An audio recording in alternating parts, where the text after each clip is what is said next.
ಡೋನರ್ಗಳೇ ಒಂದು ನಿಮಿಷ, ಆ ದೇವ್ರು ನಿಮಗೆ ಏನೋ ವಾಕ್ಯ ಹೇಳಕ್ಕೆ ಬರ್ತಾಯಿದ್ದಾರೆ, ಕೇಳ್ಕೊಂಡು ಹೋಗಿ. ನಾವು ಸಾಮಾನ್ಯವಾಗಿ ಈ ಜಗತ್ತಿನಲ್ಲಿ ಎಷ್ಟೋ ಜನನ ಅಬ್ಸರ್ವ್ ಮಾಡಿರ್ತೀವಿ. ದೇವ್ರು ಅವ್ರಿಗೆ ಒಂದೊಂದು ಸಖತ್ತಾಗಿರೋ ಸ್ಕಿಲ್ ಕೊಟ್ಟಿರ್ತಾರೆ, ಬೆಲೆ ಕಟ್ಟಕ್ಕಾಗದೇ ಇರೋವಂಥ ಒಂದು ಪ್ರತಿಭೆ ಕೊಟ್ಟಿರ್ತಾರೆ. ಅದು ಯಾವ ರೀತಿ ಬೇಕಾದ್ರೂ ಆಗಿರ್ಬೋದು, ಐದರ್ ಇಟ್ಸ್ ಟ್ಯಾಲೆಂಟ್ ಆಗಿರ್ಬೋದು ಅಥವಾ ಹಣ ಆಸ್ತಿ ಆಗಿರ್ಬೋದು. ಬಟ್ ಅವ್ರು ಏನು ಮಾಡ್ತಾರೆ, ಅದನ್ನ ಯೂಸೂ ಮಾಡೋಕ್ಕಾಗ್ದಿರ, ಇನ್ನೊಬ್ರಿಗೆ ಸ್ಪ್ರೆಡ್ಡು ಮಾಡೋಕ್ಕಾಗ್ದಿರ, ಮಲ್ಟಿಪ್ಲೈಯೂ ಮಾಡೋಕ್ಕಾಗ್ದಿರ ಒಂದು ಯಾರಿಗೋ ಎತ್ತಿರ್ತಾರೆ, ಅಥವಾ ಅದನ್ನು ಯಾರು ಯೂಸ್ ಮಾಡ್ತಾರೆ, ನಾವೆಲ್ಲ ಅದನ್ನ ಯೂಸ್ ಮಾಡೋಕ್ಕಾಗತ್ತಾ, ಈ ಥರ ಮನಸ್ಥಿತಿಲಿರ್ತಾರೆ. ಸೊ ಈ ಥರ ಮನಸ್ಥಿತಿ ಇರೋರಿಗೆ ಬೈಬಲ್ ಶುಭ ಸಂದೇಶದಲ್ಲಿ ಏನು ಹೇಳುತ್ತೆ ಅಂತ ನೋಡೋಣ ಬನ್ನಿ.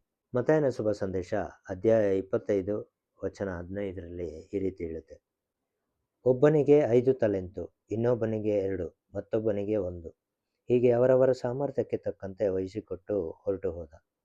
5 ತಲೆಂತು ಪಡೆದ ಸೇವಕ ಒಡನೆ ಹೋಗಿ ಆ ಮೊತ್ತದಿಂದ ವ್ಯಾಪಾರ ಮಾಡಿ ಇನ್ನೂ 5 ಸಂಪಾದಿಸಿದ. 2 ಪಡೆದವನು ಹಾಗೆ ಮಾಡಿ ಇನ್ನೂ 2 ಸಂಪಾದಿಸಿದ. 1 ತಲೆಂತು ಪಡೆದವನು ಮಾತ್ರ ಅದನ್ನು ತೆಗೆದುಕೊಂಡು ಹೋಗಿ ಭೂಮಿಯಾಗಿದ್ದು ಅದರಲ್ಲಿ ತನ್ನ ದಣಿಯ ಆ ಹಣವನ್ನು ಹೂತಿಟ್ಟ. ಸೊ ಇವಾಗ ಒಂದು ಐಡಿಯಾ ಬಂದಿರಬೇಕಲ್ಲ ನಿಮಗೆ. ಎಸ್, ದೇವ್ರು ನಮಗೆ ಎಷ್ಟೋ ರೀತಿಲಿ ನಮಗೆ ಒಂದು ಪ್ರತಿಭೆ ಆಗಲಿ, ಒಂದು ಪ್ರಾಪರ್ಟಿ ಆಗಲಿ, ಆಸ್ತಿ, ಸಂಪತ್ತು, ಈ ಥರ ಬೇರೆ ಬೇರೆ ವಿಧದಲ್ಲಿ ನಮಗೊಂದು ಗಿಫ್ಟ್ ಕೊಟ್ಟಿದ್ದಾರೆ.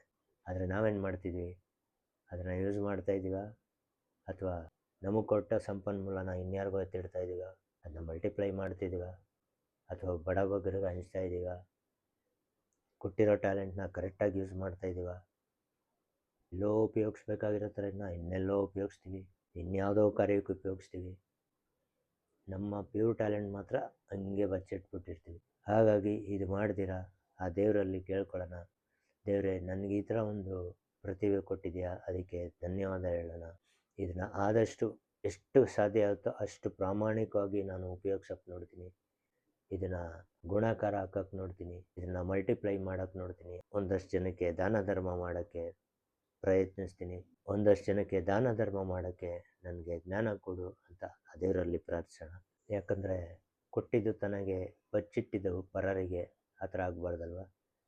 ಹಾಗಾಗಿ ಆ ದೇವರಲ್ಲಿ ಎಲ್ಲದಕ್ಕೂ ಧನ್ಯವಾದ ಹೇಳೋಣ. ಸೊ ಇವತ್ತಿನ ಈ ವಾಕ್ಯ ನಿಮ್ಮ ಮನೆ ಹಾಗೂ ಮನ ಮುಟ್ಟಿದೆ ಅಂದ್ಕೊತೀನಿ. ಮತ್ತೆ ಮುಂದಿನ ವಾಕ್ಯದ ಜೊತೆ ನಿಮ್ಮ ಮುಂದೆ ಬರ್ತೀನಿ. ಅಲ್ಲಿವರೆಗೂ take care, keep smiling, have A blessing day. ಇವತ್ತಿನ ಈ ವಿಡಿಯೋ ಇಷ್ಟ ಆದರೆ ದಯವಿಟ್ಟು ಕಮೆಂಟಲ್ಲಿ ಆಮೇಲೆ ಅಂತ ಟೈಪ್ ಮಾಡಿ. ಮತ್ತೆ ಸಿಗೋಣ.